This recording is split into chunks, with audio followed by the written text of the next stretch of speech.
بیماری فربهی از مشکلات جهانی محسوب می‌یابد و یکی از عامل‌های اساسی خوف برای فوت ارزیابی می‌گردد.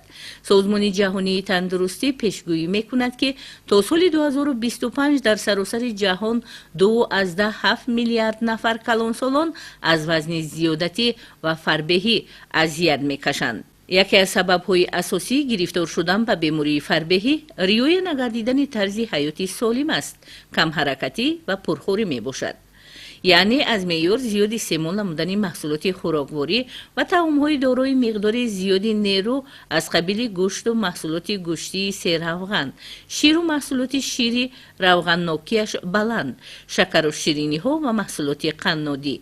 سبب دیگری فربهی کم حرکتی است. کم حرکتی در حالت پرخوری انسان را به فربهی می‌رساند. فربگی اصلا دو نمود می شود. مادرزاد می شود. اون علاقمندی خوب دارد با فعالیت معاینه سر و بیماری های معاینه سر، نقصان های مادری، نقصان های اینجا گیریم بسیار سبب بسیار است. پس باز فربگی که امروز با زیادخوری، پرخوری، کمگردی، کم حرکتی وابستگی دارد، اون نیز امروز در جامعه نظررس است. بنابر همین به همه شما میرسونیم که فربگی میتوان یک елемент های عادی قطعی ما شما را بفهمونیم. همین یک طرفه خوردن، یک نموده خوردن، یک طرفه خواب کردن، حرکت نکردن، غذای بی نهایت روغنی و گیدروکربات یعنی گیدروانگیش اوگلوود میگویند آن را استفاده بردن امروز سبب اساسی فربگی میباشد. گروه اهالی که به این بیماری گرفتارند، آنها نسبت به گروه اهالی که به بیماری مذکور گرفتار نیستند بیشتر به هر گونه بیماری ها دچار می‌گردند. از آن جمله به بیماری فشار بلندی، دیابت قند و سرطان. بیماری فربهی عمر انسان را کوتاه می‌کند. چه عامل‌ها باعث می‌گردد که انسان به بیماری فربهی گرفتار می‌شود؟ ما باید خوراکی که می‌خوریم دانیم که از کدام خوراک چی پیدا می‌شود. اساساً روغن‌ها این عاملی نشاندهی فربگی که میباشد. از نان‌های سفیدی که ویتامین میکرونیوترینت و ویتامین‌هاش گرفته شده است از آن سر میزند و از کم حرکتی سر میزند.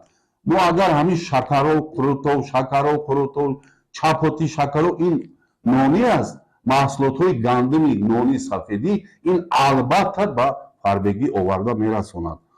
در گوشت ها ما گوشت ها خوریم، اگر در گوشت ها از گوشت ها ما فربه نمیشویم. این اون سفیده ها بلاب میگن، از اینها ما در ارگانیسم در باغون ها نمک ها رو پیدا میکنیم که ما رو هم اونها اذیت میتین. بعد میگن این دارو رو گیرید. این روغنی ها آورده میرساند هم به آمیخته بیماری ها چی غدود ها چی غیر غدودها. باز یک بار تکرار میکنم که برای فربگی این غدود زیر معده سبب اساس بیماری غدود سر معده است که امروز وی همون رو بی‌ضرر کرده نمیتونه. مقدار زیادی که ما اوگلوودها رو یعنی انگشتاب‌ها رو استفاده میبریم بی‌ضرر کردن نمیتواند. در نتیجه موشک‌های نیز که در ارگانیسم ما هست آنها به روغن‌ها مبتلا میگردند که ما این رو حس نمیکنیم. عاقبت فربهی به سالمی انسان چگونه خطر دارد؟ بیماری فربگی این یک بیماری میباشد که امروز عاقبت‌های ناخوش خود دارد. بنابر همین عاقبت‌های این چه از یک بیماری آمده میبراید دیابت قند. میدونید وای چند عوارضهای خود دارد. آمده میبراید فشار بلندی ارتریالی یعنی هیپرتنسی که بالزم میگویند. بیماری های ایشمیکی دل، ایشمیس که بالزم سرس میگن.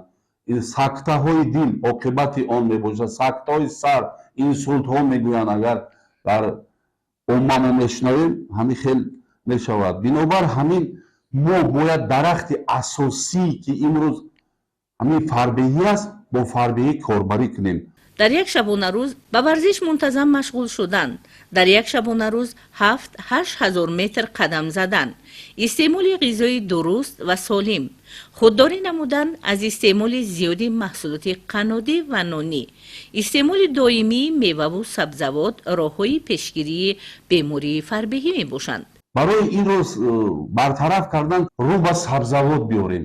Сабзавотҳо имрӯз ҳамин хеле маводҳо ҳастанд ки бисёр 80-90% онҳо камнерӯ мебошанд. ҳам нерӯҳое ки мо дар давоми рӯз хӯрдем, бирён мумкин нафаҳмидем хӯрдем, ягон ширнӣ хӯрдем, онро безарар мерасонад.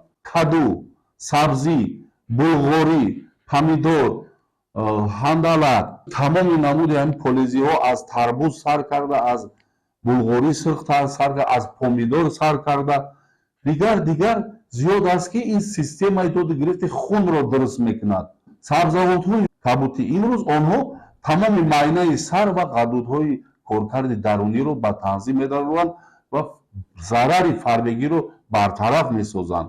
табибон тавсия медиҳанд ки шахсони дорои вазни барзиёд ва гирифтори бемории фарбеҳӣ бояд рӯзномаи вояи ғизо тартиб диҳанд ки дар он истеъмоли маҳсулоти хӯрокворӣ ва таомҳо, ҳаҷму ҳисса ва сабаби истеъмоли онҳо сабт карда шавад.